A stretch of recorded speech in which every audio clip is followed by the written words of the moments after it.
What's going on, guys? Today we're going to be doing an updated walkthrough and tour of my 50 by 70 Barndominium or shop house. A lot has changed since the last tour. It's been over 3 years. So we're gonna head outside first. I'll show you what's different out there. We'll come through the shop and then the living space.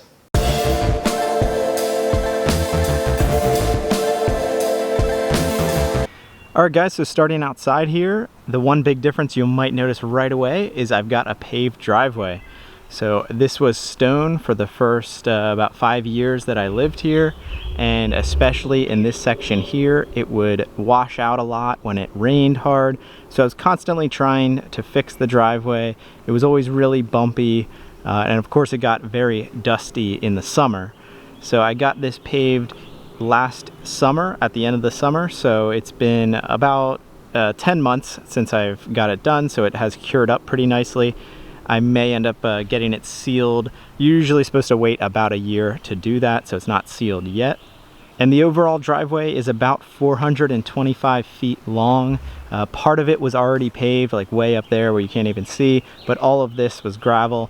It ended up being about 6,000 square feet, because as you'll see, it opens up really wide as it gets to my house.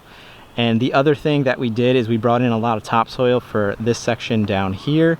So it was very rocky, and it ended up just being a lot of weeds that I still had to try to mow. But yeah, we brought topsoil in at the same time as we did the driveway and planted some grass, so that has come in pretty nicely. And the overall curb appeal has improved drastically in my mind, having this new grass and the paved driveway. And as we get down here, you can see how wide it opens up. I actually went a little bit bigger than it was before with the gravel. So I've got plenty of room to come in here and turn around back in the garage. And overall, I've been very pleased having this driveway. It is a night and day difference between having this and the gravel. So the overall cost, including bringing in a lot of this topsoil and spreading it, was about $16,000. We also did these big rocks here because this is a pretty steep hill, so we wanted to keep from washing out under the driveway, and it catches any dirt that would wash down, and so it doesn't get onto the driveway. Something else that's new out here is I just built this shed. So if you follow my channel, you'd see I just had a detailed build on this whole shed. It took about 2 months to complete, so it is 12 feet by 24 feet. And so I've got this double door, really a door for a house, a French door there, 2 small windows, and then on this end I have a 7-foot by 9-foot garage door. So in this side I can bring in all of the big equipment like 4-wheelers and dirt bikes, and then I use the front door there for the mowers. And we can take a quick look inside. So I haven't really done much in here yet since I built it, but I just did get all my mowers out in this area. I've got the go-kart, 4-wheeler, and the dirt bike. So I am planning to maybe add some more shelving in here, potentially run electric to it. For now, it's serving its purpose perfectly. I may bring some more things out here, maybe all my gardening tools I can hang on the wall. I'm just happy I got it done and I got everything out here out of the garage. And as I said in a couple of my other videos when I was building the shed, no, I didn't completely need a shed, but I didn't really have great spots inside the shop for the mower and that kind of stuff. And it was nice to keep all of this dirty stuff out here separately from the garage. I like to keep it pretty clean in there. So I thought it was just a bit of a challenge to be able to build a shed. I never did a lot of these things before. So if you're interested in the detailed build, you can check that out on my channel. And now looking back at my house, just a quick overview. The building is 50 by 70 feet. The shop itself is 50 feet by 48 feet with 14-foot ceilings. And then over there where the roof changes, that is the living section. So that section is 22 by 50 feet, and it has 9.5-foot ceilings there, and it does have an unfinished second floor. So now we can take a walk around the house. No major changes on this end. Something I'm thinking about doing soon is doing a deck or a porch off this end. It probably makes sense to do just a concrete porch because it is pretty much would be at ground level. If I build a deck, you know, it would only be up about a foot. So I'm still considering my options, but you can see I have the sliders here in anticipation of eventually putting a patio in this area. And now looking at it from this point of view, you can really see the more defined, this is the living section, and then that is the shop. And as you can see, I did add a shower, so let's take a quick look at that. So if you watch my other tour videos, you'd know I just had a shower head just chilling out here with no walls or anything. So I finally built a shower around it. And so this is all pressure treated build, pretty simple 4x4 posts that I concreted into the ground. And then I used the galvanized metal roofing for the sides. Now I can show you inside. You'll see it's a basic 2x4 construction. And then down on the ground here, I basically just got the same river rock that I already have all around my house. So I just extended out that area. So, and then this is right out from the door that goes into my shop, so it's super easy to access the shower. And now we can come back around the back of the house to the driveway. And here we've got another door that leads into the garage. So like I said, super happy with this all being paved now. This section here is actually a lot wider than what it was, which gives me a lot more room to turn around. So now we can head into the shop section of the house. In here, as I said, it's 50 by 48, so about 2,400 square feet. And I did do 14-foot ceilings to make sure I had plenty of room for the lift. And also having the 14-foot ceilings is just enough space to be able to do the loft. Now there's not too many big differences in here, but I'll take you a quick walk around. So over here in the corner, I have my little gym setup with a squat rack and a deadlift mat. And then on the front part of the building are these larger windows that let in a lot of light. So here we have some extra wood, and you'll also notice there's no more ramp back here. So I did decide to take the ramp down. I think it was there for 4 years. But I brought it down. I just would rather have the space. I did use it a good bit, but I just thought it would be nice to have a little bit more room in the shop. So actually that's what all this wood is from. I did use some of the 2x4s to help build the shed. I still have all of the plywood, so I may end up rebuilding something outside. Then back in this section is what used to be under the ramp. And so I got rid of the mowers, as I showed you. They're now outside. I still have all of this shelving unit that was under the ramp. So I'm still kind of figuring out what I want to do back in this section. I know I need some storage, but yeah, I want to clean it up and see what I can do. So then as we go over here behind the cars, I now moved the staircase. So the staircase was actually over here on this end beside the ramp. So now I moved it up against the wall, which gives me a lot of good room here for more storage, more car storage and things. I can back the cars up closer. So then as we go up the loft, now I need to figure out what I want to do with a new railing, because you can see the rail. There was never a railing here because this is where you went into the ramp. So I think I'm going to just finish off the railing around here. And I also now have my stereo setup up here, kind of more of like a DJ setup, but it works really well. It's all Bluetooth, and I have a subwoofer there and some seating. I also installed this projector that I can have. Right now it's faced onto this wall, but then I can also just turn it and face it onto this wall. That works pretty well. I have a video of installing that projector. And now back underneath the loft, I just recently built this little shoe rack that is also a bench to put your shoes on, little storage. I put some hooks here on the wall to the bathroom. So the bathroom you saw before, this is just the shop bathroom, have the wash sink in here. And then this is the door that I was showing you that goes right out to access the shower. And then over here, this is really the working section of the garage. No big changes. Have my workbenches here, welders, another workbench, and plenty of storage and shelving underneath. All my battery powered tools are over here. Then we come back to the door. This is a lot of my material storage are in these bins. And then as far as cars go, I think I did have the Z3 last time.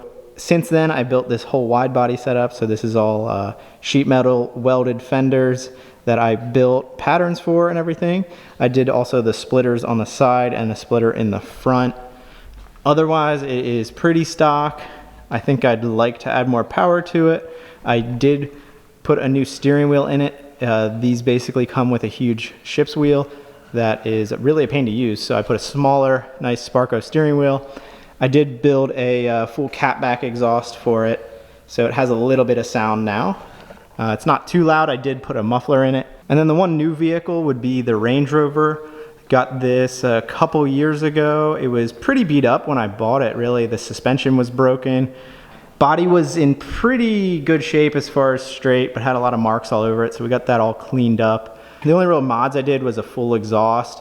I did fully refinish these wheels, so they're looking pretty nice now, just the stock wheels. But yeah, full dual exhaust, basically a catback. The cats are still in it, but yeah, it sounds really good. It's basically a dual 3-inch, and then I think I went to 3.5-inch tips here. And this is the supercharged V8 version, so it is pretty quick for what it is.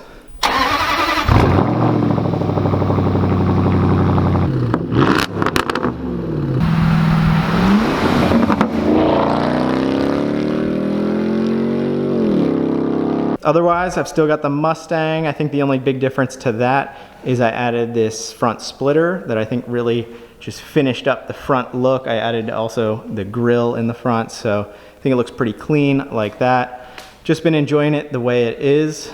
No major plans to make any changes on that right now. Still have the Jeep.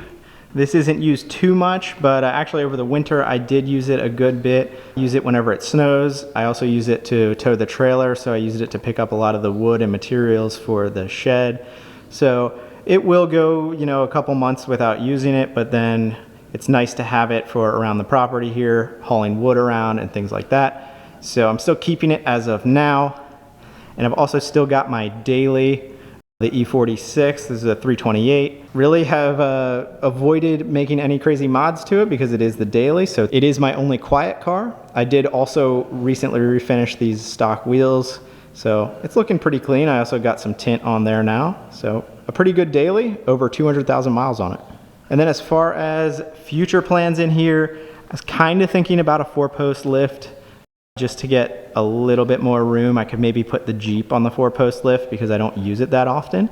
Without the ramp in here, I've got a lot more room. Like you can see, I could easily put 2 more cars here. At least right now, I can easily get 4 cars out without moving anything. I do have just the one garage door, but it is 18 feet wide, so it's plenty of room. So that is the shop space. I've been really pleased with it so far. It's still uninsulated, but it really hasn't bothered me that much. It's still on my radar that I might do it at some point. But now we can head into the living space where it is much different than last time. So first of all, now we walk into the mudroom slash laundry room. So before this was all open space in the last video. So now we've got my washer and dryer, and I've walled this off with having a little pocket door here so that I can close this when I have the washer and dryer running, and it keeps it nice and quiet in the rest of the living space. And it was really nice to do that pocket door because otherwise it would just be way too many doors in this hallway and not a good place to open it. I also added this bench so you have a little area to hang coats and put on your shoes. So that is the new laundry room. And then across from the laundry room, this is a new bedroom. So pretty small bedroom, but a useful guest space for me. This is a double bed. You could easily fit a queen. Probably be a little tight, but it works great for a guest room. And then I've got this little closet here that connects into where my water heater and my pressure tank are under the stairs. So I just kept that all open so I can access all that. If I do need to replace the water heater, it can come out through this closet. And then heading back out here, you can see I basically created this new hallway. So none of this was here before, none of these walls, it was all just open space. What was here before was my current master bedroom. So that has all pretty much stayed the same. I've got the bedroom, walk-in closet, and the full bath back here.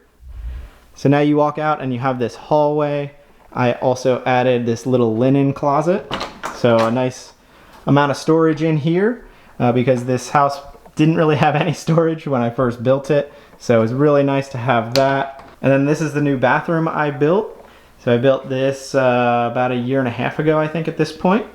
So I added a full bathtub and shower. So I did not have a tub anywhere else in the house. In my bedroom, it's just a stand-up shower. So I added a tub and a full shower here. So this is basically my guest bathroom setup. So you can see both in here and the laundry room, I used the LVP flooring. Came out looking pretty nice. After doing this whole project, I was pretty sick of doing drywall, so I'm taking a long break from that, but I'm really happy with how all this came out. So now as you head out into the main section of the living space, this is my living room and kitchen and kind of dining combo. But now you can see I've got these walls that were not here before. So it really didn't make it feel small. I think it made it feel a lot more cozy out here instead of just a big echoey space. So it feels a little bit more homey having the space like this.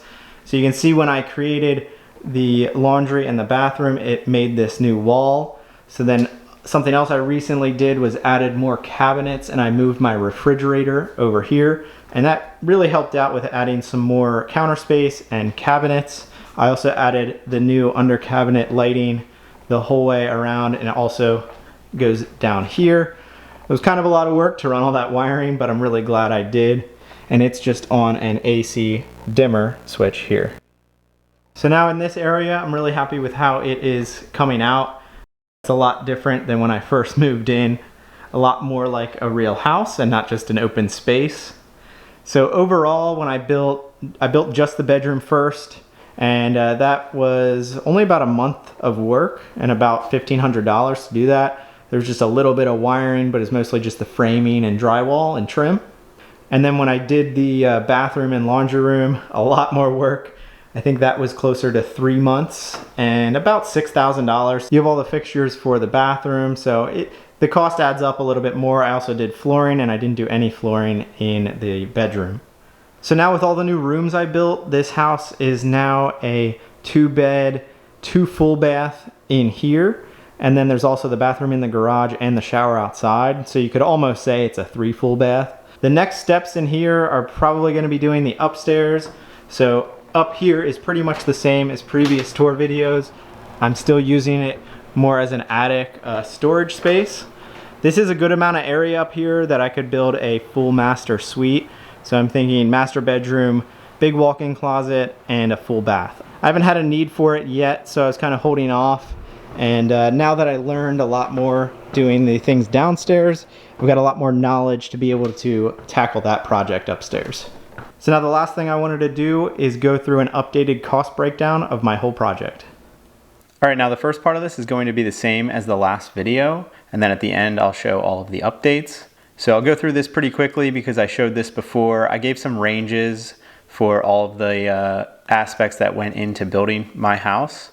So I will say this building total, this was basically to get just a 1-bedroom, 1-bath. The builder did not do pretty much any of the interior finishing. They did do drywall, but it was just to create that one wall for my bedroom and the bathroom back there. And then I was the one who did all of the building of the kitchen, installing the cabinets and the counters, did all of the painting, finishing the concrete floors and things like that. And that's what I captured there in the kitchen / interior finishing. It was about $10,000. That was after the builders were done, and then I did all that myself. So that did save a good bit of money there. And everyone always wanted to know what my actual costs were. So the land was about $60,000. So it was for about 8 acres. But keep in mind, this was about 9 years ago. So prices have definitely gone up since then.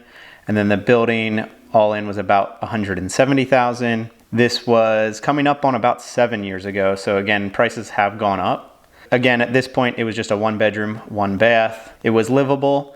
And the garage was just an open space, and then my living area was mostly open with just that 1 bedroom. So now the updates, like I said, the 2nd bedroom was about $2,000 doing everything myself. So that was just materials. The 2nd full bath, and then the laundry and the linen closet I created, that was about $6,000. The driveway all in, including fixing up the grass beside it, that was about $16,000. The shed was about $9,000.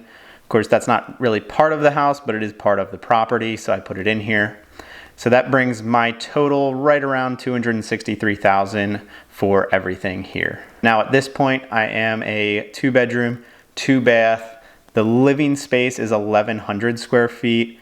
The upstairs, when I finish it, will add 440 square feet. The garage is right at 2,400 square feet. All right, guys, so that is my house update. I will say I'm pretty happy with how I went about this build.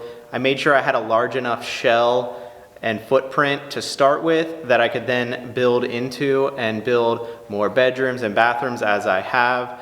And then I can really take a multi-step approach to the financials, so I didn't have to spend as much up front.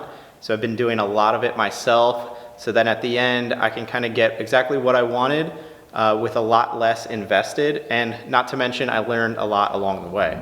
So please let me know if you have any questions or suggestions on what you'd like to see next.